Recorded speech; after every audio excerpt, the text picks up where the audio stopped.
আসসালামু আলাইকুম। সবাই কেমন আছেন? আশা করি সবাই সুস্থ আছেন, ভালো আছেন। আলহামদুলিল্লাহ, আমরাও ভালো আছি। আরও একটি নতুন ভিডিও দেখার জন্য সবাইকে আমন্ত্রণ জানাচ্ছি। এখানে আমার এসা বুড়ি একা একাই দৌড় প্র্যাকটিস করছে।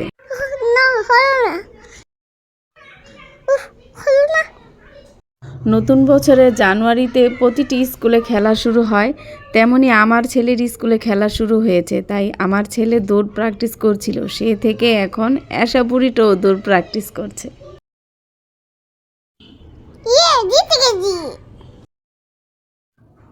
এখন না প্রতিটি গাছে আমের মুকুল হয়েছে, দেখতে অনেক অসাধারণ লাগে।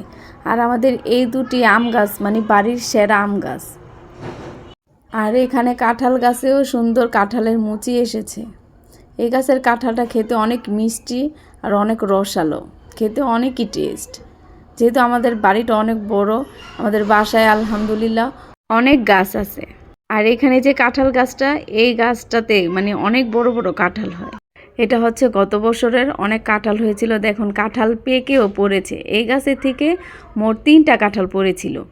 আর এটা হচ্ছে আমাদের বিশাল বড় জামরুল গাছ। এটা মানে আমাদের বাড়িটার অর্ধেকটাই ছায়া করে রাখে। এই গাছটা এত বড়, কিন্তু আমরা ওইরকম জামরুল খাওয়া হয় না, পড়ে নষ্ট হয়। শীতের সিজনে যেমন চারিদিকে প্রচুর ফুলের সমারোহ থাকে, দেখতে অনেক ভালো লাগে। আর ফুলের গ্রান ও মনটা ভরে যায়। এক রকম ফুলের গ্রান এক এক ধরনের হয়। তেমনি সামনে আসছে মধুর মাস। যেদিকেই তাকাবো প্রতিটা গাছে আম, কাঁঠাল, মালতা সব কিছুই পাওয়া যাবে। প্রথমে না সিজনাল ফলগুলি না খেতে অনেক টেস্ট লাগে, আর একটা আগ্রহ থাকে যে এই ফলটা খাবো। আর তখন না প্রচুর ফল একসাথেই নামে, অনেক ভালো লাগে। এখানে আমার জায়ের ভাইয়ের ওয়াইফের মেয়ে হয়েছে, সেই কারণে মিষ্টি পাঠিয়েছে। মিষ্টিগুলো অনেক টেস্ট ছিল, আমরা খেয়েছি, বাচ্চাদেরকেও দিয়েছিলাম। বেবিটা আর বেবির পরিবারের জন্য দোয়া কামনা রইল।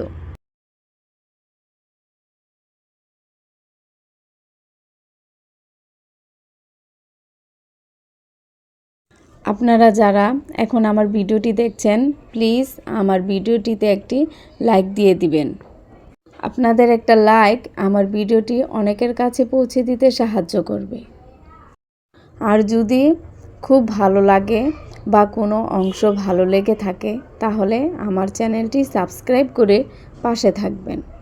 সাবস্ক্রাইব করে পাশে থাকার বেল বাটনে অল অপশনটি প্রেস করে দিবেন, যাতে করে আমি কোনো ভিডিও ছাড়ার সাথে সাথেই আপনার কাছে নোটিফিকেশন চলে যায়। আর যারা অলরেডি এই কাজটি করে দিয়েছেন, আপনাদের সবাইকে অসংখ্য ধন্যবাদ। এখানে আমি রান্না করছি পোলাও।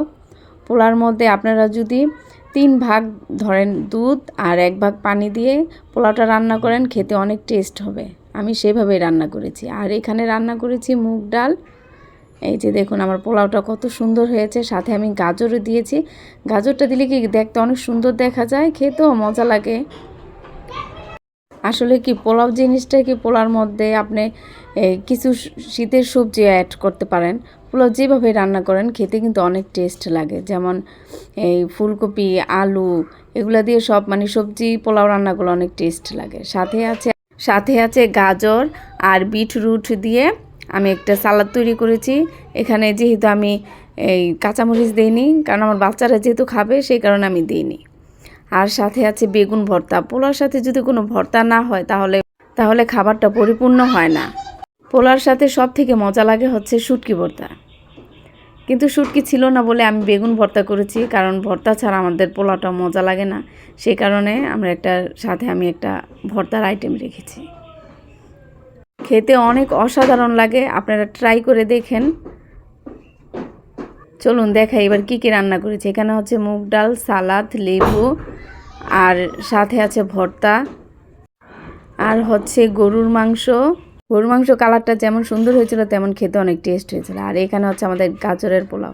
সব রান্নাবান্না শেষ, আমরা টেবিলেও গুছিয়েছি। এখন হচ্ছে আমাদের নামাজের পালা। দেখুন আমার মেয়েটা নামাজ পড়ছে, আমিও নামাজ পড়ব, তারপর আমরা সবাই মিলে একসাথে খাবো। সবাই মাশাআল্লাহ বলতে ভুলবেন না। আমার মেয়েটা যখন 2 বছরের ছিল, তখন ও দেখতো, ও অজু করে আসতেছি তখনই আমার মেয়ের সাথে সাথে আমাকে জায়নামাজটা আগে দিত। এগুলো আসলে বাচ্চাদের শেখানো উচিত। চলুন এবার নামাজ পড়া শেষ, এবার খাবারের পালা। এখানে আমি সব কিছু নিয়েছি, এখন হচ্ছে মজা করে খাবো। পোলার সাথে যে কাঁচামরিচটা দিয়েছি ওটা দিয়ে ভালো করে পোলাগুলি মেখে লেবু দিয়ে ভর্তা দিয়ে উফ সেই টেস্ট করে খেয়েছি। খাওয়ার পরে আবার আদনানকে নিয়ে আর কোচিংয়ে গিয়েছিলাম। এখান থেকে ফেরার সময় সবাই আবার চিপস পার্টি করেছিলাম। এই পর্যন্তই, আল্লাহ হাফেজ।